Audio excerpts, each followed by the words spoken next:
Unity Water is proud to sponsor this podcast series because we believe great news, great solutions and great outcomes deserve to be shared. See what we're all about at unitywater.com. You're listening to the Australian Water Association's podcast series.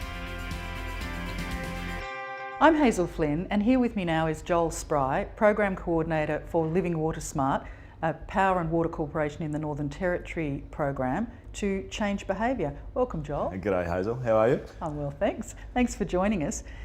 Darwin has a water problem, but a lot of residents just don't believe that, do they? No, and it's really hard not to. We had just over 2 metres of rain.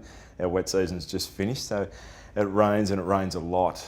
I've come from a climate in Victoria where we had average rainfall of around 330 millimetres. To have 2 metres of rain, we had an event that was 200 millimetres of rain overnight in Darwin. So it is quite difficult to believe that we could actually have a water problem. But the city's grown a lot and the dam and supply hasn't really grown much at all. So we've reached that point where we either need to reduce the amount of water that's used in Darwin or look at building a new dam. So, the obvious solution is, well, instead of spending millions and millions of dollars building a new dam, we should really have a look at how much water is actually used. And is it true that in Darwin around 70% of the residential water used goes on either gardens or leaks? Yep. That is mind-blowing. That's what we've found. We've done over 500 water efficiency consultations as part of Living Water Smart, where we went out to individuals' homes and assessed where they use their water, and that's what we found. 70%. 70%. Good Lord. Yeah. It's a staggering amount, and we do have a high water use per capita in Darwin anyway, but throw that in, there's room for there's a lot of potential. Potential, exactly. Yeah. And really, as you said, the old way of tackling the problem would have been to throw money at it and to create infrastructure. But you actually thought laterally and came up with this very interesting Living Water Smart program. Tell us how it works.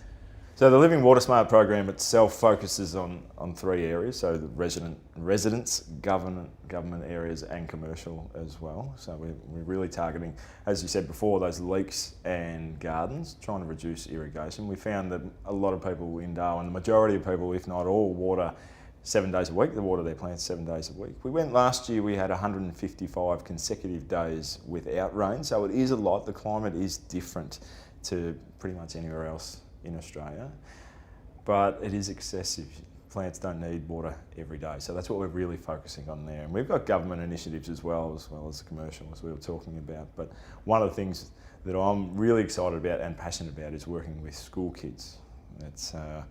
They have great potential, and they can really do the work for us. So if we can teach them the benefits and the reasons why we should be using less water, they can go and teach mum and dad. They can annoy mum and dad. They're often hard to access members of our community, the people who don't really take notice of our ads that we might put on TV.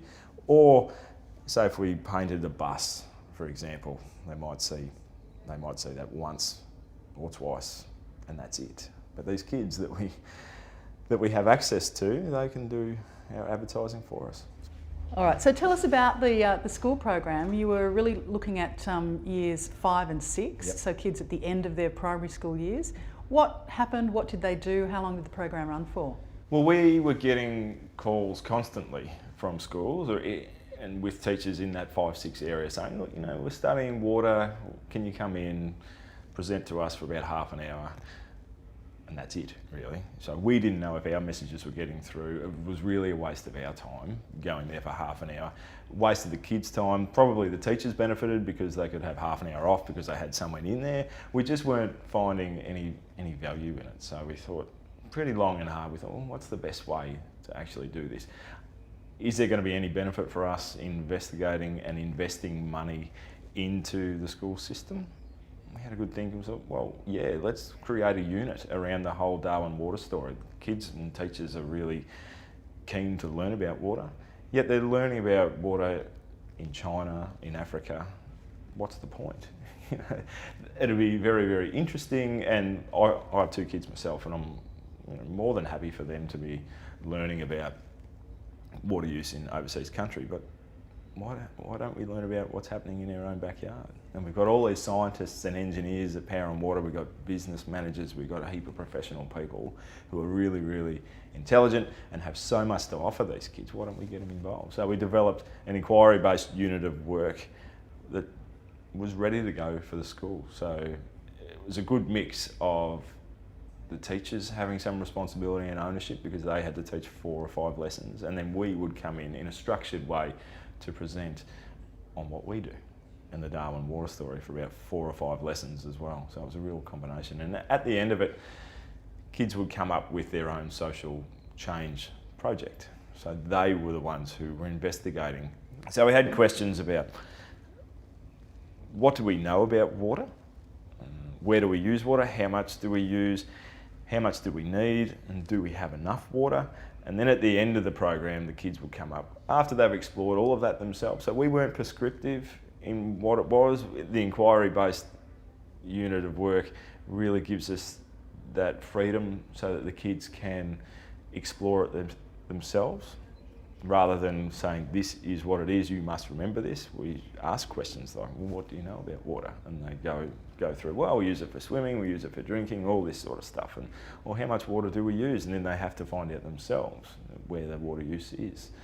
And then they come up to the end, well, we actually haven't got enough here in Darwin. And if we don't want water restrictions, we've never had water restrictions in Darwin before, so if we don't want water restrictions, what are we going to do? And we had so many amazing social change products. We had one girl wrote a song about the Darwin water use. We had plenty of posters, we had board games, we had videos that kids would show, and there's some on our YouTube site, our Living Water Smart YouTube site. We had all these different ways. The kids were coming up with solutions themselves. We actually learned a fair bit as well. It was quite beneficial, yeah. And then it wasn't just a, here's a project, I've done my song or I've done my poster, I hand it in, and then we forget about everything. Because they actually, as you said before, they really took that behavioural change back to their families, didn't they? Absolutely. And one of the benefits is that there's 10 lessons, so there's 10 hours of exposure to the Darwin water story. 10 hours is a lot in terms of, if we were going to put 10 hours of ads on TV, costs a lot of money. And the reach is very minimal in my view. But yeah, as you were saying, they took it back home. So evaluation was a big key to our work. So we asked the kids what their knowledge was, what their skills were, and what their experiences were in terms of water use before they started learning about it, and also after. So we got some pretty cool stats back saying that they'd taken this home to their parents and that they were using a lot less water, or less water. They were having shorter showers. They had an awareness. They were telling people about it. It was really, really cool. So we worked out in the first year of this, where we had 220 students go through, we estimated that we'd reduce water use by about 24 megalitres, which is, it's really substantial. Nice to be, it's substantial. It is, and it's really nice to be able to say that, because everyone says to you, oh, you work with schools, oh, that must be so nice to do. And they say, oh, well, what are you doing? You're making a difference. Well, yeah, we can actually measure it. Of course, there's going to be a little bit of interpretation there, because it's not exact. We didn't follow people's water consumption, water use at their water meter, but we asked them the questions, and we got significant differences between when we started and when we finished. Yeah, we're pretty happy with that. I would be happy too. I tell you what, as the parent of teenagers, I wish my kids in years 5 and 6 had learnt to take shorter showers. Yeah, well, that's it. It's creating some value with water, creating some awareness as well, and that's what we're really after. And 10 weeks, we think, is much more beneficial. It takes a lot more work and takes a lot more commitment from Power and Water and from anyone who's going to be going into the classroom, but there's some real value to be provided, to be gained from it. Well, it seems that one of the things that really made it work was that you embedded it into the curriculum, so it touches on all different areas that the curriculum is going to be covering anyway. It connects into those.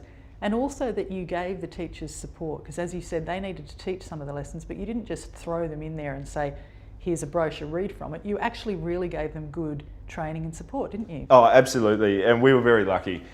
2 of the keys to making this work, apart from the commitment from Power and Water, were we had Pat Norton from Atria Group, but we also had Department of Education on side. So they were two real keys. So Pat, with his experience in developing these types of programs but the Department of Education were right behind it, and they really helped us spread the message. Because sometimes the departments can be blockers, but not in this case. It was really, really good. And why wouldn't it be? Like, we're doing their STEM work, so their science, technology, engineering and maths.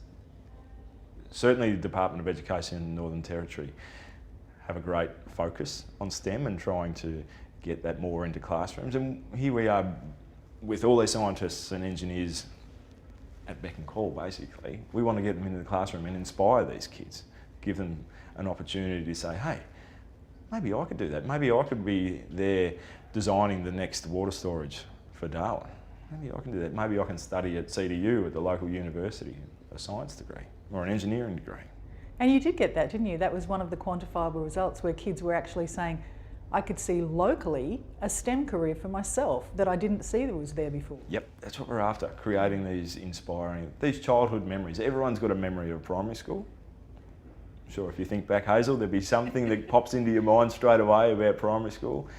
That's what we're after. We want to create these memories as well. Yeah, and it was such a success that it's actually being expanded in a major way now, isn't it? Yeah, definitely. We're really keen to roll this out. So we call it That's My Water, because that's my water. That's what we want the kids to say. And that's what they do say. They say if they see a leaking tap or sprinklers not working properly, they say, hey, that's my water. Turn that off or fix it or whatever. So we run that program that's core to our water saving initiatives now. So we run that with primary schools. It is a bit labour intensive, so we can't just roll it out in every primary school, but that's the way we want it. We want schools who are interested. We want teachers who are interested. We don't want anyone who's going to pick it up and say, oh, we'll do a little bit of this and a little bit of that. We're not really interested. It's just there. We want schools to take it on board. But yeah, we've got other resources now as well for the year twos. We're just doing an integrated unit in year 7, which is a different way of doing things in secondary school. So if you go to primary school, you learn your English, maths, science, all as one. But as soon as you get to secondary school, you have science class, you have maths class, you have geography class. The Department of Education is really keen on probably just moving more towards a primary school model. So you learn about water, but you're getting your geography outcomes, you're getting your English outcomes, your science and your maths outcomes all into one. So that's what we're doing as well.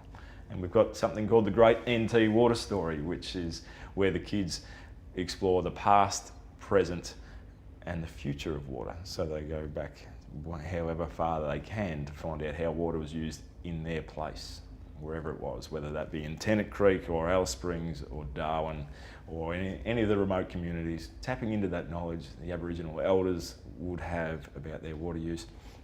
And then what is it now? How do they get their water now in Tennant Creek or Alice Springs or Darwin?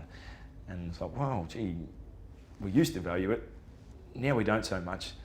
Maybe we should value it more. And then they do a pledge about how they're going to use water now. So never have showers longer than 4 minutes. So teenagers, of course, would be really good for this. But that's the sort of thing we're doing. Oh, well, I'll have to wait for it to come to me. Thanks so much for coming in and sharing it with us, Joel, and telling us about what's happening in the Northern Territory. Hazel, it's a pleasure. Thank you. And that was Joel Spry, Program Coordinator of Living Water Smart, a program run by the Power and Water Corporation in the Northern Territory. Thanks for joining us.